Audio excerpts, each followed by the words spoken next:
ચલો અહીંયા જો થોડી થોડી બારી કરી નાખો, અડધી અડધી બારી કરી નાખો, ખોલ નાખો થોડી, બસ બસ અંદર આવશે અંદર,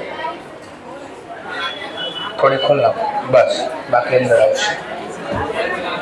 ચલો અહીંયા જો પ્રીવિયસ લેક્ચરની અંદર આપણે આવો ટોપિકનું ડિસ્કશન કર્યું હતું કે ફિઝિકલ સ્ટોક આપણે 24 માર્ચે ગણો, પણ આપણે સ્ટોક ક્વેશ્ચનમાં પૂછ્યું કે બેલેન્સ શીટના દિવસે એટલે 31 માર્ચે કેટલો લખાય એ ફાઇન્ડ આઉટ કરો.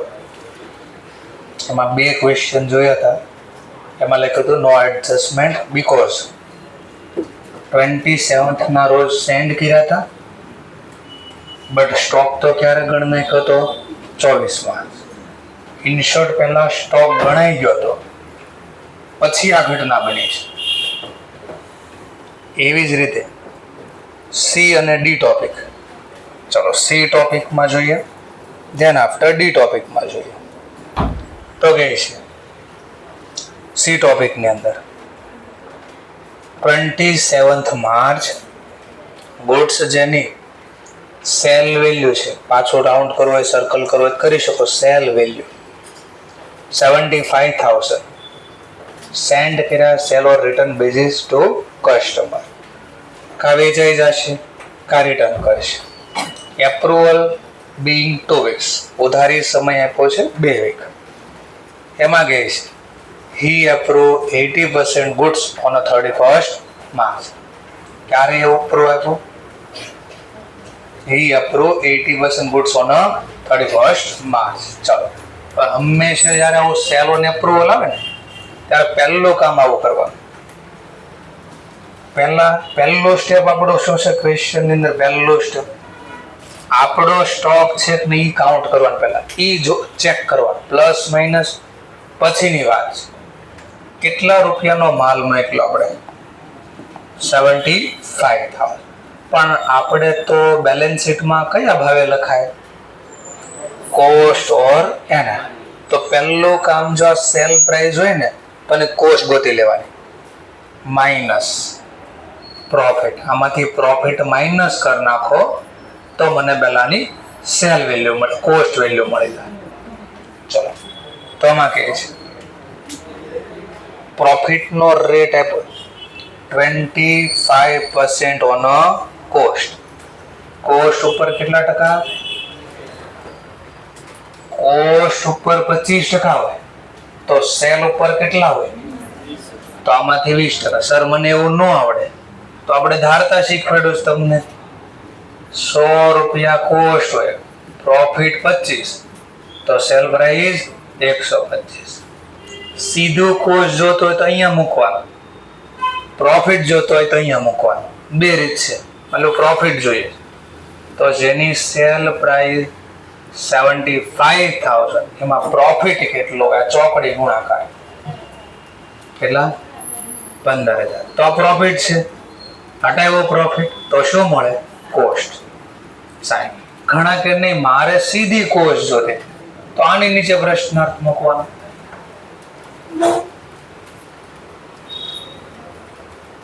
હવે આ બાજુ જો વાતું થઈ ગયું હોય તો નિરાતે. ચલો 75,000 સેલ વેલ્યુ હોય તો કોસ્ટ વેલ્યુ હોય, આટલું થોડુંક સમજાણો તો સીધા અહીંયા મૂકશો તો 60,000 આવશે. અને શોર્ટકટ આવડતી હોય કે કોસ્ટ ઉપર 25% તો સેલ ઉપર કેટલા ટકા કહેવાય? 20%. તો 20% સીધા લેસ કરો, માઇનસ 20% ઓન સેલ, તો બી આ જવાબ આવશે. હવે આમાંથી એને જે કીધું એની કામ કરવાનું. ચલો કઈ તારીખે મોકલ્યો? પહેલા 27 માર્ચ. હવે એને કીધું એ કામ કરો. he approved 80% goods on 31st March. 80% એને એપ્રુવ આપ્યો અને 80% 48. એપ્રુવ આપે તો આપણા માટે શું ગણે? સેલ. હજી કઈ 20% બાકી ને? 20% એટલે કેટલા થાય? હવે આનું શું જરા ચેક કરો. આ તો એપ્રુવ આપ્યું એટલે આ સેલ થઈ ગયું. આનું શું તો ચેક કરો. ઓલી 3 માંથી એક ઘટના બને તો સેલ ગણે, 3 માંથી એક બી ઘટના ન બને તો શું ગણે? હવે વિચારો, ચાલો 3 માંથી એક બી ઘટના બની છે, ક્યાંય કીધું 20% વાત કરો છો આની નહીં, ક્યાંય અપ્રુવલ આપ્યો 20%? ચલો કોઈ એક્શન લીધી, સમય બી પૂરો થયો, 27 મોકલો, 2 વીકનો સમય છે, બોલો એક બી ઘટના બની તો આ બી આપણો શું કહેવાય? સ્ટોક. તો એક તો પણ આ સ્ટોક કોની પાસે છે? With a customer. આપણે જેને મોકલ્યો એની પાસે, આપણા ગોડાઉનમાં નથી. આ લો, હવે આ બેનું એકલા જોવાનું શું કરવું હોય, બોલો. પહેલું કામ, આ આપણો સ્ટોક છે, આ લખ્યું જો, ગણવો જોઈએ. ત્રીજો સ્ટેપ, અહીંયા જોવા, આમાં શું થયું, શું થઈ ગયું હશે એ ચેક કરો. જો ગણાઈ ગયો હોય, પણ આપણે તો બીજા સ્ટેપમાં શું પાડ્યું? નથી ગણવા, પણ આમાં ગણાઈ ગયો છે તો કેન્સલ કરવા માઇનસ. ફરીથી આપણે ક્યારે મોકલો, પણ પછી શું થઈ ગયો? પણ આપણે આ સ્ટોક ગણ્યો ઈ કઈ તારીખે ગણ્યો હતો? બોલો 24 ગોડાઉનમાં હોય કે ન હોય? 27 મોકલ્યો છે, પેલા 24 આવે કે 27 આવે? તો 24 તો ગોડાઉનમાં હોય ને, પછી મોકલ્યો છે આ સ્ટોક, તો 24 ગોડાઉનમાં પડ્યો હતો તો ગણાઈ ગયો હોય. 6 વાગે ઘરે હતા તો મમ્મી ચા ભાખરી કે એવું કઈ પણ તમારા માટે બનાવતા, તમને કાઉન્ટ કર્યા હશે કે તમારા ભાગનું બનાવવું કે ન બનાવવું? એમ કેમ કાઉન્ટ કર્યા હોય? બીકોઝ તમે ત્યાં હતા. હવે અત્યારે ક્યાંક બનાવે તો મે બી કાઉન્ટ કરે, નોય કરે. અત્યારે ક્યાંક બનાવતો, બપોરનું જમવાનું નથી વાત કરતો. શું કામ? તો પેલા જે ઘટના બની એના પ્રમાણે જોઈએ છે. તો પેલા 24 ગોડાઉનમાં પડ્યો તો ગણી નાખ્યો, પછી ઓર્ડર આવ્યો તો 27 તારીખે મળ્યો. તો આપણો આ સ્ટોક નથી, 24 ગોડાઉનમાં હતો એટલે ખોટો ગણાય, તો કેન્સલ કરવા માઇનસ. તો લખવાનું goods send on sale or return basis to customer and he approved 80% goods. આપણે મોકલ્યા કે 80% એને એપ્રૂવ કર્યા, જે હવે આપણા ન કહેવાય એટલે માઇનસ કરો. રૂપિયા કેટલા મળ્યા? 48,000 એટલે માઇનસ. હવે આનું જો, આ બાકીના 20% છે એનું શું? બાકીના 20% બોલો. આપણો આ સ્ટોક છે, પેલા ગણવો જોઈએ. બીજું સ્ટેપ એમ કહે છે ગણવો જોઈએ. ત્રીજું સ્ટેપ જો, આમાં શું થઈ? ગણાઈ ગયો છે તો કાંઈ નહીં કરવાનું, પણ એમ કે નહીં આમાં નથી ગણાણો તો પ્લસ કરો. બોલો, એ સમજાણો પોઈન્ટ? ચાલો, તો 24 આ સ્ટોક ગોડાઉનમાં હશે કે નહીં હોય? શું કામ હશે? કારણ મોકલો તો 24 પહેલા પડ્યો હતો એટલે ગણાઈ ગયો. તો આપણો સ્ટોક હતો, હા. ગણવાનો હતો, હા. ઓલરેડી 24 તારીખે ગણીને આવી આવ્યા છીએ આપણે. કેટલા નજી નથી ખબર પડે. આગળ જશો તો આગળ વધવાનું જ, ઘટવાનું નથી. નો ખબર પડી તો અત્યારે પૂછો, હું નથી ખબર પડી, રિપીટ કરીશ. ક્લિયર છે બધાને? ચલો, 3 વાર પૂછ્યું, પછી જો ન બોલે તો પછી એમાં મારો વાક ન કહેવાય. સર, વાક તો તમારો જ આવશે. ફેલ છો એટલે તમને ઘરે જ તમારું જ કે આને જ કઈ નથી ભણ્યું, એને જ કઈ આવડતું નહોતું. હું બોલે એક તો ઘોઘરો અવાજ, કઈ ખબર પડે નહીં. બરાબર, આવું થાય પછી. ચાલો, શું કયો પોઈન્ટ? બંને કે આખો? આખો. ચલો, 27 માર્ચે 75,000 નો સ્ટોક મોકલ્યો. કઈ તારીખે? 27. 24 તારીખ પહેલા આવે કે 27 તારીખ પહેલા આવે? 24 આ તો આ ગોડાઉનમાં હતો ને, પછી મોકલ્યો. 24 હતો, પછી એક ઓર્ડર આવ્યો એટલે મોકલ્યો. સેલ વેલ્યુ કેટલી? આમાંથી નફો કેમ માઇનસ કર્યો? નફો માઇનસ કરવાનું કઈ કારણ? નો ખબર પડતી નહીં લખવાનું, એટલે રોજ બોલું છું. આ મહિના પછી જોશો ને તો મામાનું ઘર કેટલે દીવો બળે. દીવો બળવાનો જ નથી, મામાનું ઘર દેખાવાનું જ નથી. લખવાનું નો ખબર પડે ને. આના જ તને પૈસા આપ્યા છે. આ હું જે બોલું છું ને એ બોલવાના જ પૈસા આપ્યા છે. હવે બોલેલો ક્યાંય ન લખો તો શું કરવાના તમે? કારણ કે ઇન્સ્ટિટ્યૂટ જો આવું લખ્યું હશે, ઇન્સ્ટિટ્યૂટ આવું લખ્યું હશે, શું કામ એ ન લખ્યું એને? ન ખબર પડે, થોડું કોઈ નવું લાગે ને લખી લેવાનું ગુજરાતી. સર પણ એમાં લખવાની બહુ નાની નાની જગ્યાએ. તો એક બીજું કીધું હારે ક્યાંક ઓલું રાખવાનું, ડાયરી જેવું રાખો, ચોપડીઓ રાખો, ક્યાંક ઇમ્પોર્ટન્સ નોટનો. નહીં નહીં એવું નહીં, તમે તમારું કામ કરો, એ અમે બધું કરી લેવા હાથે. ચાલો તો જોઈએ કેમ આમાંથી લેસ કર્યો. સિમ્પલ બેલેન્સ શીટમાં સ્ટોક કયા ભાવે લખાય? Cost or NRV whichever is lower. તો આપણે જે વસ્તુ મોકલીને એમાં નફો એડ કર્યો. જો તો નફો શું કરવો પડે? માઇનસ. તો જ ખબર પડે ને વિચ એવર ઇઝ લોઅર. ચલો તો જો આ સેલ, આ કોસ્ટ, આ એનઆરવી. સેલ પ્રાઇસ એટલે એનઆરવી. બોલો વિચ એવર ઇઝ લોઅર કોણ છે? હા, કોસ્ટ. એટલે આના પ્રમાણે ગણતરી કરી.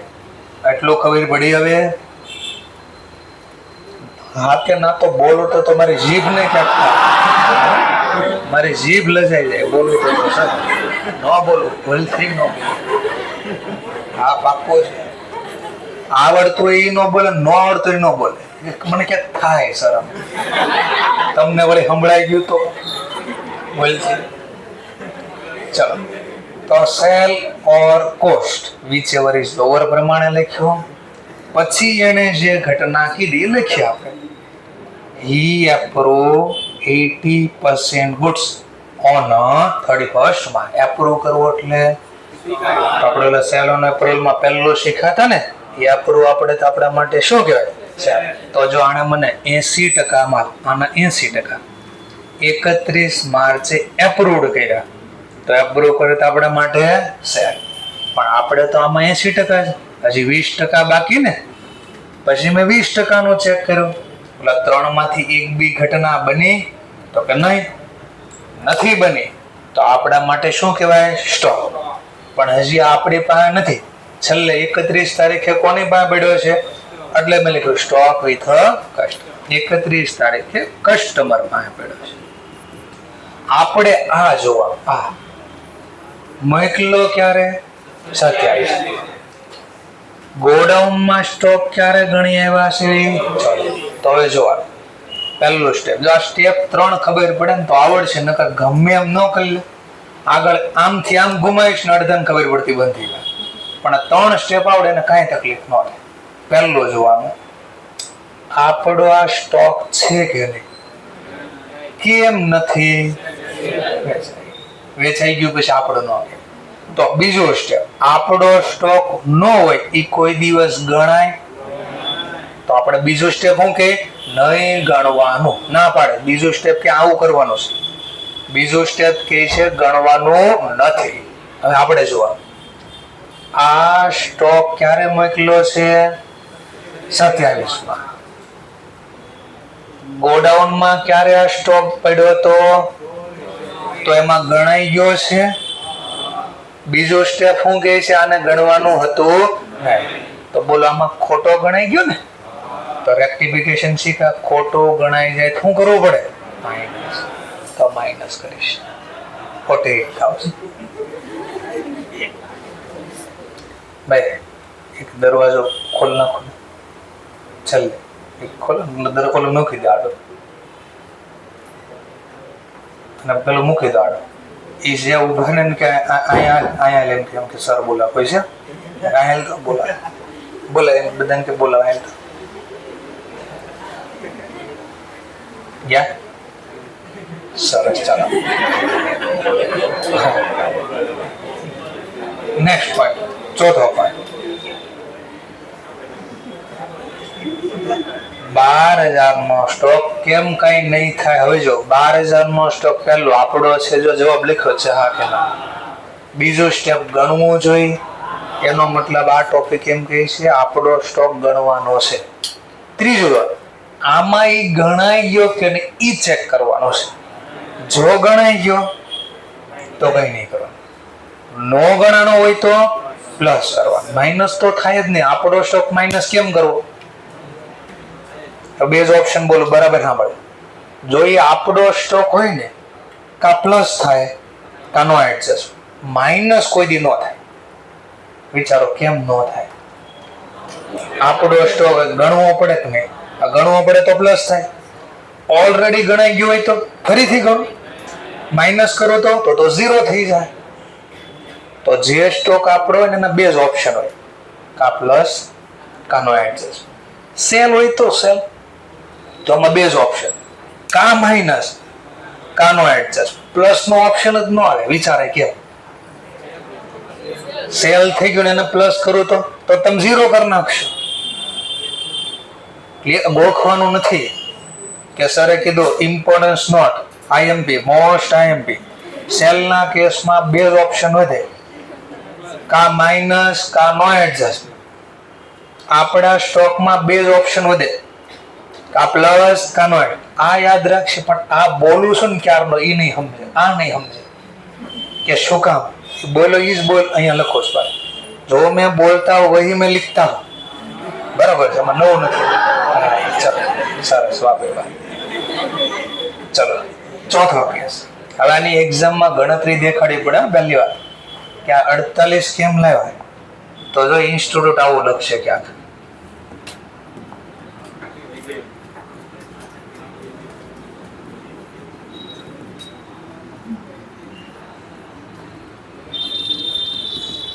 આવું લખશે ઇન્સ્ટિટ્યૂટ. આટલું લખ્યું છે, જો એટલું આ મેં લખ્યું. ઇઝ ઇન્સ્ટિટ્યૂટ આમ લખ્યું.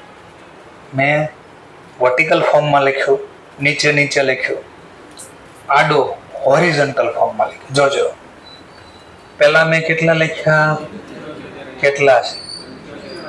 આ 60 કઈ રીતે આવ્યા, 60 કઈ રીતે આવ્યા? હવે નફો માઇનસ કર્યો, એને નફો માઇનસ કર્યો. 48 કેમ આવ્યા?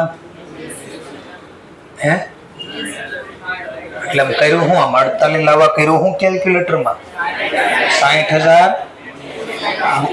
ખાલી શું પણ 80 ની હારે કઈ કર્યું હશે કે સીધું કેલ્ક્યુલેટર 60 ની 80% કરો લખો તો 60,000 ની 80% ખાલી હું કર્યું? હા, તો એ તો કે છે એ ગુણ્યા કરી તો ગુણાકાર કરવાનો કે છે. તો આપણે અહીંયા લખ્યું એ જ અહીંયા લખ્યો છે, નથિંગ એલ્સ. શબ્દ હારે ખેલવાનું ખબર પડવી જોઈએ. શું કામ ગુણાકાર, શું કામ ભાગાકાર, કેમ પ્લસ, કેમ માઇનસ. આના બેઝિક રૂલ શીખી જવાના. સ્ટેટ મેથ્સમાં બેઝિક રૂલ શીખી જાવ તો સ્ટેટ મેથ્સ ઈઝી થઈ જાય. ધ્યાન રાખવું પડે કન્ટિન્યુ. અહીંયા આવડે તોય ભલે, ન આવડે તોય ભલે, ધ્યાન કન્ટિન્યુ અહીંયા રાખવું પડે. હે પ્રભુ બોલું તોય નથી જોતા. હે જુઓ,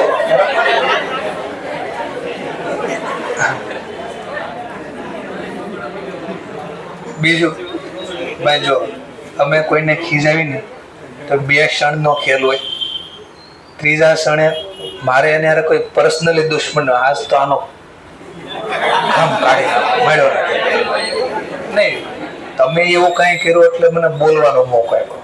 આને કેમ કાંઈ ન કીધું? એનું ધ્યાન અહીંયા હશે, એનું ધ્યાન અહીંયા બરાબર. તો આના જેવું છે. ધ્યાનને કન્ટિન્યુ અહીંયા રાખવું પડશે. અહીંયા ધ્યાન રાખો તો 2 ફાયદા થાય.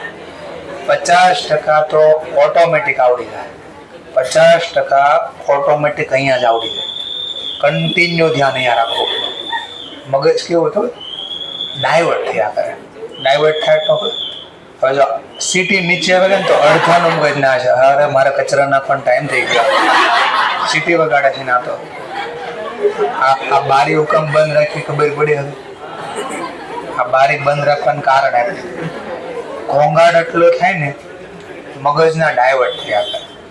અને એક ક્ષણ માટે પણ બે મગજ હોય તો ખબર ને બધાને, એક નાનો મગજ એક મોટો મગજ હોય.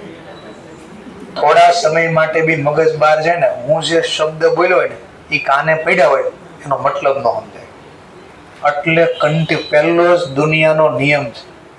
કાંઈ પણ શીખવું ને તો પહેલો નિયમ આ કે ફિઝિકલ બોડી એન્ડ માઇન્ડ બંને અહીંયા હોવું પડે. જો કોઈ બીજી એક્ટિવિટી થાય ને આપણું મગજ ના આવી જાય ને તો આપણું મગજ નબળું કહેવાય. મગજ કરતા કહો તો આપણો વિલિંગ પાવર એ નબળો કહેવાય. કે બીજી ક્યાંક એક્ટિવિટી થાય ને મારું મગજ ના આવી જાય છે તો હું કામ કરતા ઋષિ આને કંટ્રોલ કરવા. બીજે કાંઈ ભટકવું ન જોઈએ. ઉનાળો હોય, શિયાળો હોય, ચોમાસું હોય, ગમે એ હોય, ગમે એવો તાપ પડે ને તો બી ન થાય. એક છે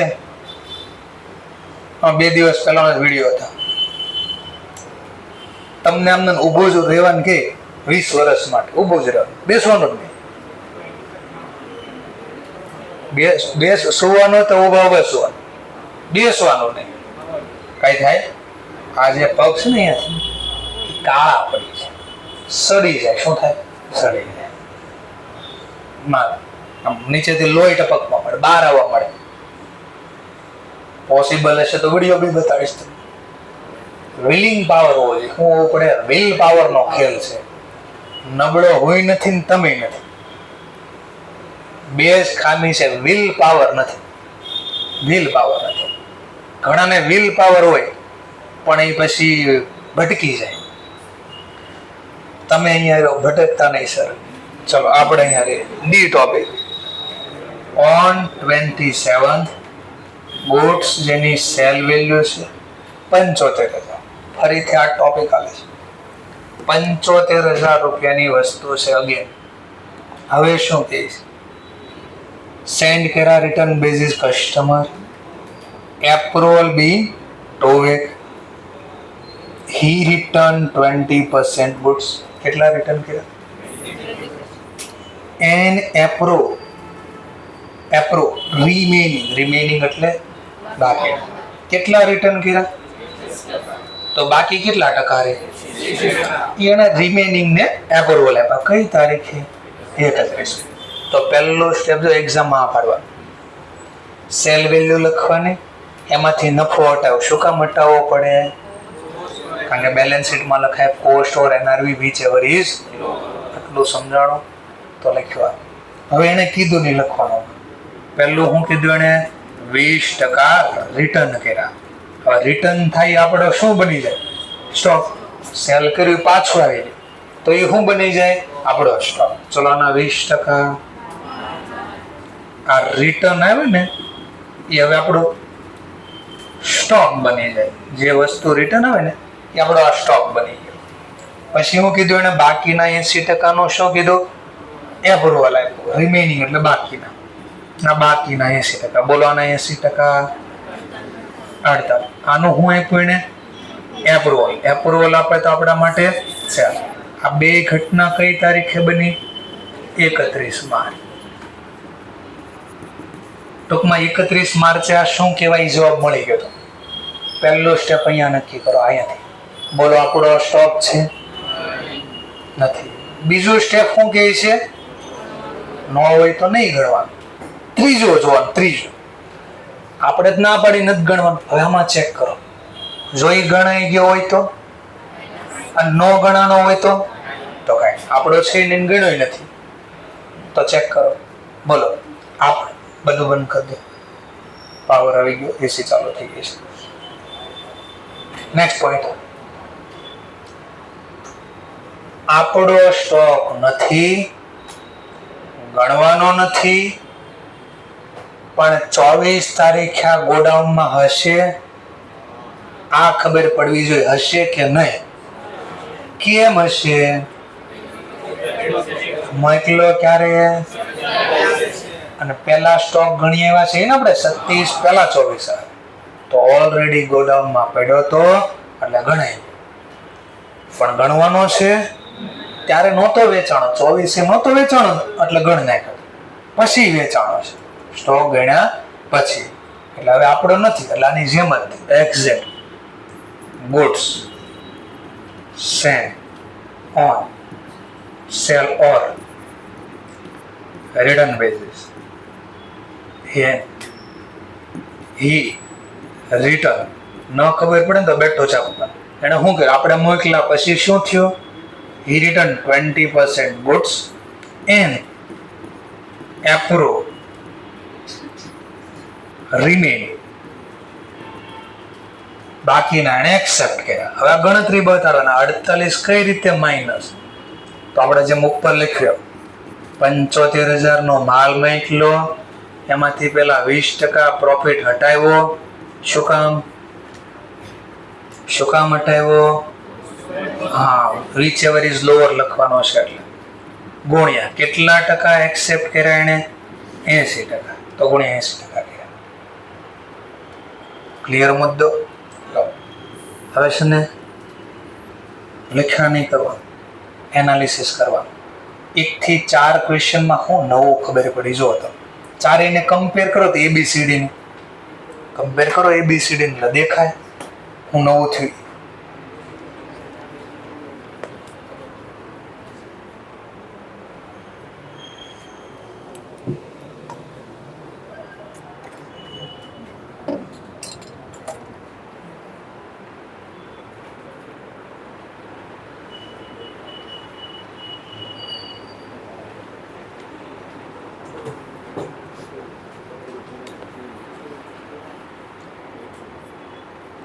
એમાં શું થયું? જો તો એ ટ્રાન્ઝેક્શનમાં શું થયું હતું? કાંઈ નહોતું થયું, ખાલી મોકલા પછી એને રિટર્ન ને મોકલા એપ્રુવલ. પહેલામાં આવું હતું, આવું ગોતવાનું એટલે ખબર પડે દાખલો બને છે કે. બીજામાં શું થયું જરા ચેક કરો. એક ઘટના બની, ખાલી રિટર્ન કર્યા. પહેલામાં કાંઈ ન કર્યું. આન્સર નથી બોલતો, શું ઘટના બની સમજાવું છું. પહેલામાં વસ્તુ મોકલા પછી કોઈ ઘટના નો બન્યા. કોઈ એટલે હું નો એને રિટર્ન કર્યા, નો એપ્રુવલ આપ્યા. બીજામાં શું કર્યું? રિટર્ન કર્યા, એપ્રુવલ તો કર્યા જ નથી. ત્રીજામાં શું ઘટના બની? એપ્રુવલ આપ્યું. ત્રીજામાં શું કર્યું? એપ્રુવલ. રિટર્ન તો કર્યા નથી. બી સી બેનો કમ્બાઈન કરીને ડી ટ્રાન્ઝેક્શન બન્યું. જો રિટર્ન બી કર્યા, એપ્રુવલ બી આપ્યા. બનાવટ દેખાય દાખલાને? તો ધીમે ધીમે અઘરો કરતો જાવ દાખલો, એટલે સ્ટેપ બાય સ્ટેપ સમજાય. કાંઈ ન કરે, રિટર્ન કરે, એપ્રુવલ કરે કે બે કરી દે. ચલો લો, હવે તમારે મને ઈ અને એફ બે ગણીને મનમાં રાખવાના અથવા ક્યાંક લખી રાખો રફલી પેનથી આન્સર તમારો પેન્સિલથી, અને પછી જેને પૂછો એને આન્સર આપવાનો. ઈ અને એફ.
ઈ ને એફ બંને વાંચી નાખજો પહેલા. જેવો જવાબ આવે રાખી મૂકો. જેને પૂછો એ ટ્રાય કરે આન્સર આપવાનું જેવું આવડે.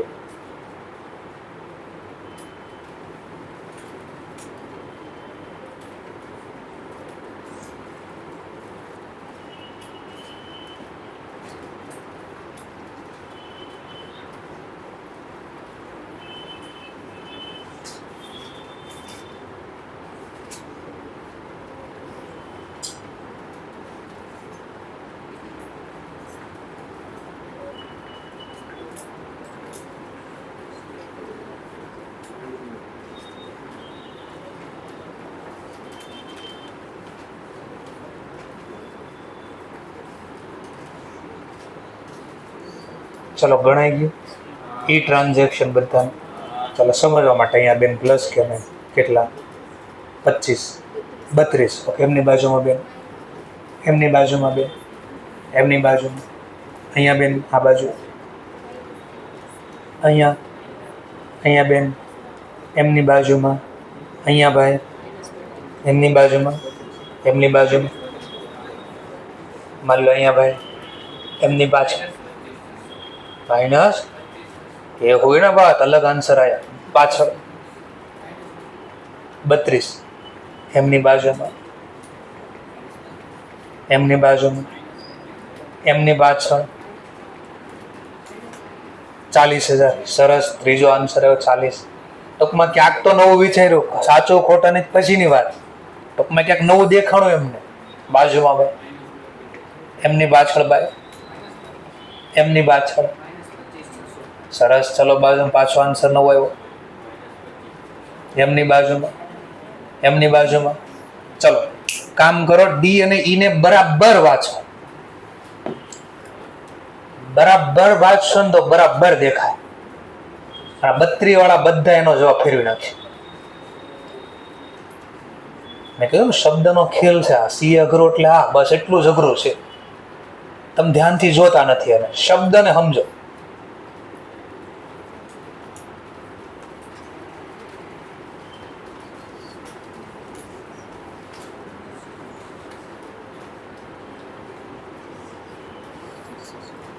હે ચલો એક ભાઈનો તો આન્સર બદલ્યો, એને ક્યાંક નવો દેખાડો. 25,600. 2-3 નો આન્સર 25,600. મેળો બદલવા આન્સર 25,600. એટલે આના આજ આપણે છીએ 1 મિનિટ પહેલા બીજો આન્સર આપતા હતા, 1 મિનિટ પછી બીજો આપવા માંડ્યો. દેખાણો કઈ ફરક આવો હોય બસ. એટલે આ સી અઘરો એટલે કઈ શિંગડા નથી હોતા કે આ અઘરો છે અને શિંગડા છે. આટલી જ ખામી છે. અહીંયા A1 હશે તો ભલે 45% હશે તો ભલે. જેને આવું કમ્પેર કરતા ગોતતા નથી આવડતો, 90% વાળો ફેલ થાય ને 45 વાળો ફેલ થાય. અને જેને ગોતતા આવડતું હશે ને પછી ભલે 45 કે 90 હોય, એ પહેલી અટેમ્પમાં સી બન્યા છે. ઘણા બધા આપણા સ્ટુડન્ટ સાયન્સ વાળા છે, બાજુના ક્લાસમાં 3 જણા સાયન્સ વાળા છે, 11-12 ભણ્યા જ ન હોય, પહેલી અટેમ્પમાં સી બને છે. બસ આટલું ગોતતા શીખવાનું છે. પરફેક્ટ ધ્યાન અહીંયા રાખવાનું, શબ્દને બરાબર સમજવા. કેટલો આવશે? 32 નહીં હવે પાકો છે. શું ફરક દેખાણો? તો જો પેલા વાંચો, બે માં ક્યાં સુધી હરખો છે જોજો. રૂપિયા ખાલી નહીં જોતા. 27 ના રોજ ડી ટ્રાન્ઝેક્શન વાંચો છો. ગુડ્સ જેની સેલ વેલ્યુ રૂપિયાનો જોતા. Sent on sale return basis to customer. Approval period being 2 weeks and he returned 20% goods. આટલું વાંચ્યું મેં. અહીંયા બી એવું જ છે. ઈમાં જો 27 માર્ચના રોજ good sale value send on approval basis to customer. The approval being 2 weeks, he returned 20% goods. હવે ખેલ અહીંયાથી ચાલુ થયા. હવે અહીંયા ડી માં હું લખ્યું છે એન્ડ approve the અહીંયા હું લખ્યું and approve 80% of the round કરો round of the remaining. એટલે આનો મતલબ શું થાય? બાકીના હતા ને એના 80% એપ્રુવ આપ્યા. અહીંયા ખાલી એમ કહેતા જેટલા પડ્યા હતા ને બાકીના બધા એપ્રુવ. અને અહીંયા કહે છે જે બાકીના હતા બાકીના એના 80% એપ્રુવલ આપ્યા. એટલે આવી સ્ટોરી બની હતી. કેટલાનો માલ મોકલ્યો? 50. એમાં નફો કેટલા ટકા છે? 20%. બોલો ને 20%, 10,000. તો કોસ્ટ પ્રાઇસ હવે એમાંથી કહે છે 20% એને રિટર્ન કર્યા. 20%, 40 ના 20%. તો હવે રિમેનિંગ જો, આને રિમેનિંગ કહેવાય. રિમેનિંગ છે જો, રિમેનિંગ. બોલો રિમેનિંગ કેટલા રૂપિયા? 40 માંથી 8 ગયા. પેલા 40 માંથી 8, 32. બીજી રીત તો કહો તો 20% રિટર્ન આપ્યા, તો બાકી કેટલા ટકા હોય? હવે કહે છે બાકી છે ને એના 80%. એટલે અહીંયા ભાગ પડ્યા. આના 80%, રિમેનિંગ ના 80% ઓફ ધ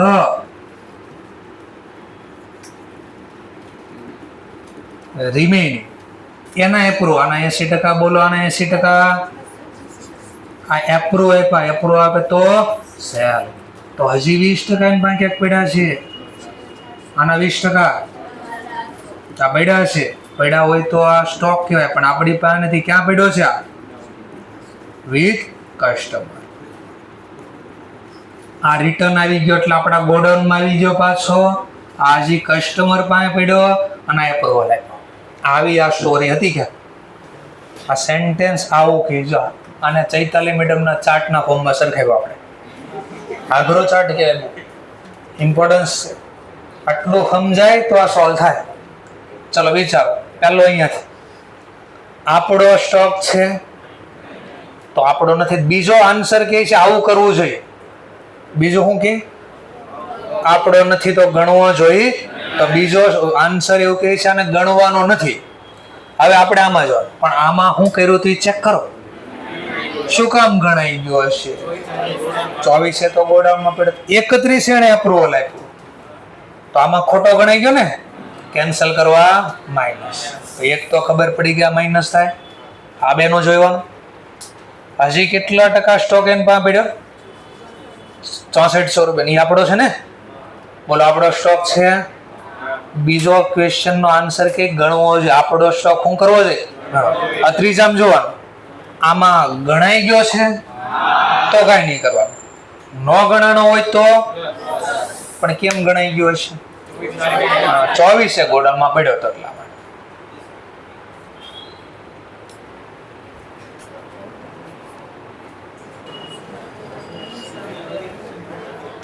ચલો તો નેક્સ્ટ આપણો સ્ટોક છે. હા, બીજું કે ગણવાનો છે. આપણો આન્સર શું આવ્યો? ગણવાનો. પછી જોવાનું આમાં ગણાઈ ગયું છે તો કઈ નહીં કરવાનું. ન ગણાનું હોય તો પ્લસ. આટલું સમજાઈ ગયું? ઓકે. અહીંયાથી જોઈએ હવે. બોલો રિટર્ન આવ્યો એ આપણો સ્ટોક છે. ગણવો જોઈએ. આપણો સ્ટોક ગણવો જોઈએ. આ ત્રીજો ચેક કરવાનું. આમાં ગણાઈ ગયો હશે. કેમ ખબર પડશે ગણાઈ ગયો હશે? આ ક્યારે મોકલ્યો ક્યારે જો ને. તો 27 પહેલા આવે 24. તો 24 તો ગોડાઉનમાં પડ્યો હતો ને. એક વાર તો ત્યારે ગણી આવ્યા છે ઓલરેડી. તો ફરી વાર હવે પ્લસ કરવા જવાનું. પ્લસ કરી ફરી વાર. તો હવે આને સમજવા માટે હજી ઘણાને નથી ખબર પડતી. મને પાક્કી ખબર છે, કારણ કે હું જ્યારે બોલો ને 24 ગણાઈ ગયો એટલે આંખો મોટી થાય છે. ક્યાં ગણાઈ ગયો કે આંખો મોટી થઈ જાય. તમારું એક્સપ્રેશન મને કહી દે ખબર પડી કે ન પડી. ચલો તો જોઈએ આપણે. આના માટે એક સ્ટોરી બનાવી દો. માની લો સમજવા માટે 22 તારીખે ગોડાઉનમાં 50,000 નો માલ ખરીદ્યો એ પડ્યો છે. 23 તારીખે પાછો બીજો 2 લાખનો માલ ખરીદ્યો. એ પણ ગોડાઉનમાં પડ્યો છે. ખરીદેલો સ્ટોક ગોડાઉનમાં પડ્યો છે. આટલું ખબર પડી પહેલા. તો બોલો હું 24 તારીખે કોઈ એમ્પ્લોયને કહું જાતો ગોડાઉનમાં સ્ટોક ગણ કેટલો પડ્યો હશે? કેટલો પડ્યો હોય? 50 અને 2 લાખ. તો ગોડાઉનમાં મેં એમ્પ્લોયને કીધું જા ગણી આય, તો એ ગણી આવ્યો. આટલો ગણીને આપ્યો. 27 તારીખે મને કસ્ટમરનો કોલ આવ્યો કે મારે થોડો માલ જોઈએ છે. કેટલો થોડો એટલે બોલો. એ કે થોડો એટલે મારે 40,000 નો માલ જોઈતો છે. કેટલાનો? મેં કહું પડ્યો છે, અરે બહુ બધો પડ્યો, 2.5 લાખનો પડ્યો છે. મેં કીધું એક કામ કર, આ 50 છે ને 50, આ 50 માંથી 27 તારીખે 40,000 નો માલ મોકલી દીધો. Send on approval or return basis. ક્યારે મોકલો? શેમાંથી મોકલો? આ 40 મોકલો, કેમાંથી મોકલો? હવે આ સ્ટોક માની લો સમજવા માટે, આ 40 પૂરા પહેલા સમજવા માટે, ₹1 એપ્રુવલ નો આપે 31 તારીખે તો પેલા નક્કી કરો આપણો સ્ટોક કહેવાય કે નો. ₹1 એપ્રુવલ નથી આપ્યો, આપણો સ્ટોક કહેવાય. ગણવો જોઈએ. આ ત્રીજું ચેક કરો, આ જે મોકલો 40 નો માલ કઈ તારીખે, શેમાંથી મોકલો? તો મને કહો ને. 22, અને 22 તારીખનો સ્ટોક 24 માં હતો. આમાં ગણાઈ ગયો કે ન હોય નક્કી કરો. આ ક્યારનું આ બોલું છું કે 24 પડ્યો તો આ, હા, તો આમાં ગણાય 2.5 લાખમાં ગણાઈ ગયો છે, હા, અને પછી મોકલ્યો છે. હવે ઉલટો, આમાંથી માની લો 20% રિટર્ન આપી દીધા, 20% રિટર્ન આપી દીધા, અને 80% એપ્રુવ આપ્યા. ઓફ ધ રિમેનિંગ ને સીધા 80% કહો છો. આના 80% બોલો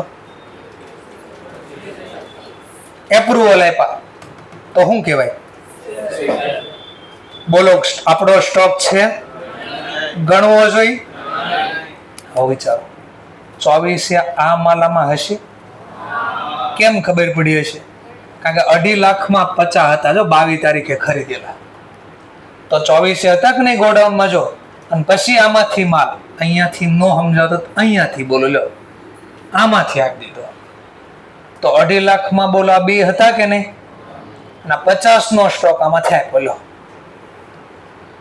દેખાણું ક્યાં? આ તો બોલો આમાં તો ગણાઈ ગયો છે, એપ્રુવલ આપી દીધું, તો હવે આ શું કહેવાય આપણો? સર ગણાય કોઈ દી? પણ આ તો પડ્યો તો ત્યારે ગણ નાખ્યો, તો કેન્સલ કરવા માઇનસ.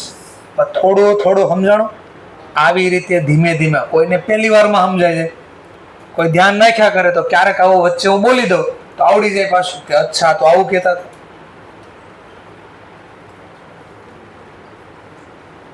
પહેલી વાર થોડું અઘરું લાગે, બીજી વાર થોડું ઈઝી લાગે, ત્રીજી વારે 80% આવડી જાય, ચોથા વારે અમુકને લાયક હિન્દી ઇંગ્લિશ સેમ થવું પડે, 5મી વાર બોલો ને તો એને એમ જ લાગે કે આ નોર્મલ લેંગ્વેજ થઈ ગઈ, તો અમુકને ત્રીજી વારે સમજાય, અમુકને ચોથી વારે ને અમુકને 5મી વાર.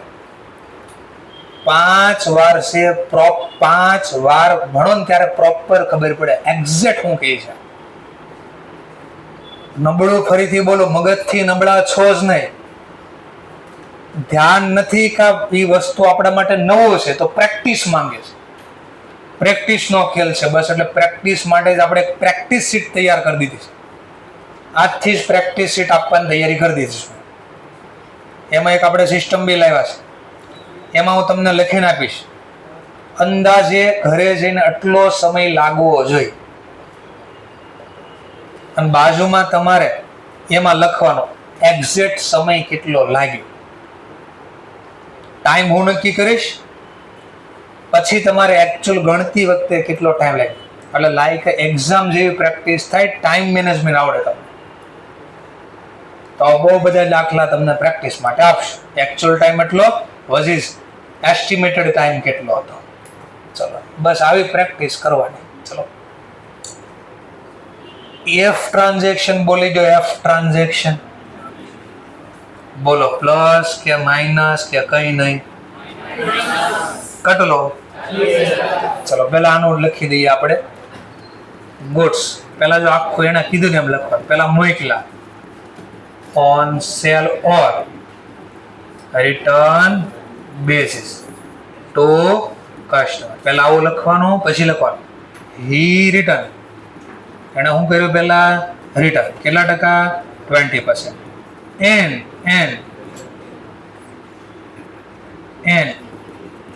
approved 80% of the remaining બસ પહેલા આવું લખવાનું ને પછી પેલી ગણતરી દેખાડવાની. આ ગણતરી કેમ દેખાડવાની? તો ઉપર લખ્યું એમ જ જાઓ. પહેલા લખવાનું કેટલાનો માલ મોકલ્યો, પણ એમાં તો નફો છે. કેટલા ટકા નફો? 20%. On cell. સરા લખવું પડે? હા, કારણ કે ટકાવારી કોના ઉપર આપી અને આપણે અહીંયા કોના લઈએ છીએ તો લખવું પડે. સર બધામાં ન લખવું હોય કઈ ઓપ્શન? હા, દાખલો પૂરો થાય ને પછી નીચે એક નોટ માર દે. 20% પ્રોફિટ ઓન કોસ્ટ મીન્સ એનો મતલબ થાય 25% પ્રોફિટ ઓન કોસ્ટ મીન્સ આનો મતલબ થાય 20% પ્રોફિટ ઓન સેલ. આવું નીચે લખી દો. પછી વારે વારે અહીંયા આવું લખવાની જરૂર નથી. 20% ઓન સેલ ખાલી 20% લખી દો. ચલો માઇનસ 20% એને રિટર્ન કર્યા ને તો 20% બાદ કરી નાખ. સર એમ ન કરવું હોય તો પેલા 80% માલ એની પાસે પડ્યો છે અને એના 80% અપ્રુવલ આપ્યો.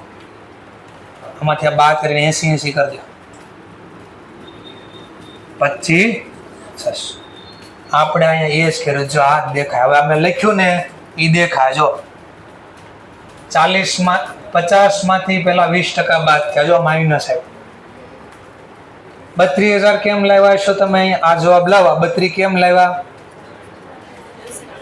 આના 80% કર્યા ને. હા, તો આ 40,000 લખ્યા. જો આ 40,000 લખ્યા છે એને ગુણ્યા 80%, એટલે તમે લખ્યા 32,000. આટલાનો જવાબ બોલો ને તો 32,000 થયા કહેવાય.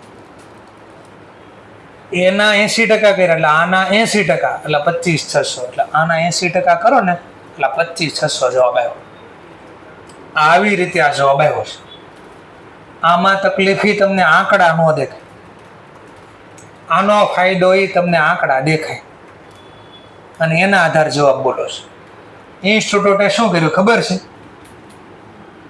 આ લખ્યું, આ લખ્યું, આ લખ્યું અને આ લખ્યું. રૂપિયા ઓટોમેટિક અહીંયા આવી ગયા. એક ને એક જ વસ્તુ છે. ચલો છેલ્લો ટોપિક 6 નંબરનો ટોપિક એટલે એફ નામનું ટ્રાન્ઝેક્શન. 27 માર્ચના રોજ goods 50,000 sent on return basis મોકલા કસ્ટમરને. Approval being 2 weeks but it was known that એ કાનો હતો ધેટ હી હેડ પ્લેસ એને ગીરવે મૂક્યા 80% ગુડ્સ વિથ ધ બેંક. 80% ગુડ્સને શું કર્યા? ક્યાં ગીરવે મૂક્યા? તો મેં તમને કીધું કોઈ દિવસ બેંક કોઈની વસ્તુ ગીરવે લે. ક્યારે લે? એના માલિકીની હોય તો એનો મતલબ આ ભાઈ ગીરવે મૂક્યો તો બેંકે તો કીધું પેલા માલિકી એક દેખાડો. તો માલિકી એકનો મતલબ એને એપ્રુવલ આપેલું હોવું છે તો જ માલિકી એક મળે. તો બોલો આપણા માટે આ શું ગણાઈ ગયું? બોલો આપણો સ્ટોક છે, ગણવો જોઈએ. જો બીજું સ્ટેપ એમ કે નથી ગણવાનું, ત્રીજું સ્ટેપ આમાં જો બોલો આમાં ગણાઈ ગયો છે પણ બીજું તો સ્ટેપ હું કે નથી ગણવાનું તો ખોટો ગણાઈ ગયો હોય તો પણ બોલો ગણાનું ન હોત તો કઈ આ સમજાવવાનું છે. એટલું જ સમજવાનું છે. બીજું અને ત્રીજું સ્ટેપ ખાલી સમજવાનું છે. ચલો તો આપણો આ સ્ટોક નથી હવે કારણ કે પ્લેસ થઈ ગયો, વેચાઈ ગયો. તો લખવાનું પેલા જેમ લખ્યું છે goods and on return or approval basis he વચ્ચે આવે ને ગાય કે બે તો હું બોલ્યો આપણે he 80% goods. આ ગામમાં ગાય બે ચલાવવા ગયા ને આવો એક્ઝેક્ટ અવાજ કરે. he 80% goods placed with a bank. આવું લખી દેવાનું અને ગણતરી દેખાડતા 50,000 માઇનસ 20% ઓન સેલ અને આના 80% પ્લેસ કર્યા છે. 80% લખી કેટલો જવાબ આવ્યો? નહીં કેમ? કોસ્ટ છે. ક્યાં લખ્યું છે?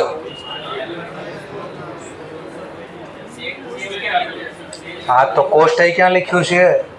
અને ઉપર કીધું છે ક્લિયર કટ, જે બી વસ્તુ મોકલે ટ્રેડર નોર્મલી સોલ્ડ કરે, પ્રોફિટ જ રાખીને સોલ્ડ કરે છે. પણ મેં ગુડ્સની વેલ્યુ એટલે હું પણ તમે શેના આધારે કોસ્ટ ધારો છો? પહેલા તો એ તો જવાબ આપો. રીઝન તમે એટલું ખાલી બોલો ગુડ્સ ઓફ વેલ્યુ, તો ગુડ્સ વેલ્યુનો મતલબ ક્યાંય એવું નથી થતો કે કોસ્ટ થાય એવું. હંમેશા વસ્તુ મોકલવી એમાં આગળ જ કહી દીધું છે કે જે પણ નોર્મલી ટ્રેડર સોલ્ડ કરે છે ને એ પ્રોફિટ રાખીને જ વેચે છે. જો કોસ્ટ હોત ને તો ક્લિયર કટ લખવું પડે કોસ્ટ વેલ્યુ. સર ડેમો આપો મને ક્યાં? જો અહીંયા બી જોઈ લેજો, અહીંયા જોઈ લેજો. આ કેસમાં અહીંયા આપણે કોસ્ટ ધારી હતી 35,000 આને. રીઝન એ હું આપ્યો જ પણ કોઈએ નહીં લખ્યું હોય ત્યારે આ તકલીફ થાય. પછી આ કેસમાં કેમ આમાં પ્રોફિટ નહોતો હટાવ્યો? કારણ કે દાખલામાં ક્યાંય ટકાવારી આપી જ નહોતી. જો કેટલો નફાનો દર છે, તો આમાં ટકાવારી જ નથી આપી, તો એક જ ઓપ્શન વધ્યો મોકલો છે. કયા ભાવનો ડાયરેક્ટ આપ્યો છે? કોસ્ટ પ્રમાણે. પણ તમને જ્યારે ટકાવારી આપે અને જો અહીંયા કે નહીં કે આ કોસ્ટ વેલ્યુ છે, તો હંમેશા વસ્તુ મોકલે. કોઈ દી વિચારો તમે કોઈ દુકાનવાળો તમને કે ને ભાઈ જો આ મારે પેન 25 રૂપિયાની આપી છે ને, હું તને 100 રૂપિયા વેચોશ લે. એટલે આ 25 રૂપિયાની વસ્તુ તું 100 રૂપિયામાં લઈ જા. કે કોઈ દિવસ કેમ ન કે? તો બધાને ખબર પડી જાય કેટલા રૂપિયામાં ખરીદીને વેચે છે, તો એક તો કાંઈ ખુદ ધંધો ચાલુ કરી દેશે ને ખબર પડી છે. અથવા બીજું તમે બાર્ગેનિંગ કરશો ભાવ તાલ, અરે ભાઈ 25 ની વસ્તુ 100 માં થોડી હોય, 35 માં આપી તો બોલ નકર કાંઈ નહીં. સમજાય ને? કસ્ટમર વિયો જાય, ખબર પડે આટલો બધો નફો. શેનો નફો એટલો બધો? કા ખાવાના ઘટે છે? તો કે હા ઘટે છે. તો કહેવાનો મતલબ સમજાણો? દુકાને જઈને તમે પૂછો કેટલા વસ્તુ, તો શું બોલે? એમ કે ને આની સેલ વેચાણ કિંમત 100 રૂપિયા છે એવું કે ને તમને છે. હા કે છે આજ છૂટીને દુકાને જાજો, છૂટીને દુકાને જાજો અને પૂછજો દુકાનવાળાને આ વસ્તુ કેટલાની? તો કે ભાઈ આની વેચાણ કિંમત 100 રૂપિયા રાખી છે. એમ કે એવું કે ને વેચાણ કિંમત 100 રૂપિયા રાખી. કે તમે એમ પૂછો કેટલા નથી, શું કે 100 રૂપિયા જ બોલે. વેચાણ કિંમત એમ બોલવો ન પડે. વસ્તુ વેચતા વેચાણ કિંમતે જ હોય. સમજાણો પોઈન્ટ? હા. તો આ હંમેશા કઈ કીધું નથી, ખાલી લખ્યું goods of the value. Cost લખ્યું નથી ને ઉપર તમને કીધું છે વસ્તુ વેચવી એમાં નફો રાખીને વેચો છે, તો આનો મતલબ થાય કઈ વેલ્યુ છે? સેલ વેલ્યુ છે. તો બધું આવા નાના નાના ટેકનિકલ પોઈન્ટ જોવાના હતા. ચલો બોલો કેટલા થયા? 50 - 20% ગુણ્યા 80%. એપ્રુવલ આપ્યું તો આપણા માટે સેલ. બેંકમાં મૂકેલું ને બધા ટોપિક પૂરા આપી દો, પ્લસ માઇનસ કરી 3,48,000, 48,000, 25,632,000 બધા માઇનસ. બધા માઇનસ. 1,46. હા, તો વેલ્યુ ઓફ સ્ટોક અથવા inventory for balance sheet purpose. Balance શીટમાં આટલો લખાય. આ ગોડાઉનમાં કેટલો ગણ્યો જો તો પછી એટલા લખવાના બાકી હતા, આ બે લખાઈ ગયા હતા. તો બધું પ્લસ માઇનસ થયું અને રિયલ હવે જે આપણા માલિકીનો વધ્યો આટલો બેલેન્સ શીટમાં લખાય.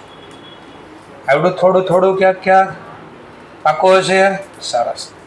હા બોલો કયું? પ્લેસ કર્યો. પ્લેસ કર્યો એનો મતલબ ગીરવે મૂકી દો. આપણને ખબર પડી ગઈ. લખ્યું છે ઇટ વોઝ નોન ધેટ. હું લખ્યું નોન ધેટ એટલે હું, અને મેં જાણી જોઈને ટેકનિક એટલે ખબર પડે ને એટલે ત્યાં બોલ્યો તો ઇટ વોઝ કાનો ધેટ. આવું બોલ્યો તો, કાનો એવો શબ્દ બોલ્યો હતો કે તમારું ધ્યાન ખેંચવા માટે હતું. હું જે કાંઈ વર્ક કરતો થોડું સાયન્ટિફિક કરીશ. તમારા મગજને આરે શું કરવું એ મને ખબર છે. એટલે ડૉક્ટર છો સર તમે? નહીં, વકીલ છો. બરાબર. ઇટ વોઝ નોન ધેટ, ધ્યાનમાં એવું ખબર પડી કે, આનું ગુજરાતી થાય ખબર પડી કે, આપણને ખબર પડી ગઈ ધેટ હી હેડ, એટલે હી એટલે તેણે પ્લેસ ગીરવે કર્યો છે 80% goods with the bank, any bank સાથે આ 80% માલ ગીરવે મૂકી દીધો છે. તો આપણને ખબર પડે ગીરવે. તો ઓલું બીજું યાદ કરો, ક્યારે સેલ ગણાય? તો બીજું હતું ઓલું એક્શન. એક્શનમાં હું હતું 3, કા એના કસ્ટમરને વેચી દે, કા કન્ઝ્યુમ કરે. ત્રીજું કારણ હતું પ્લેસ. હા, પ્લેસ લખ્યું હતું એટલે સમજાઈ ગયો ભાઈ પોઈન્ટ? પક્કો છે? રિપીટ કરું એકવાર. લો તો આવું ક્યાંક હતું. તો 4 માર્ક્સનો દાખલો હતો. 5 હોય 6 હોય, ડિપેન્ડ્સ ઓન કેવું એ લોકોએ કાઢવાનું. જો આટલી ખબર પડી હોય તો હવે 133 થી લઈને 135 પાછા એફ સુધીના ટ્રાન્ઝેક્શન છે. ખાલી એ અને બી મને આપો, પ્લસ માઇનસ કે નો એડજસ્ટમેન્ટ, આટલું ચેક કરી દો મને ખાલી.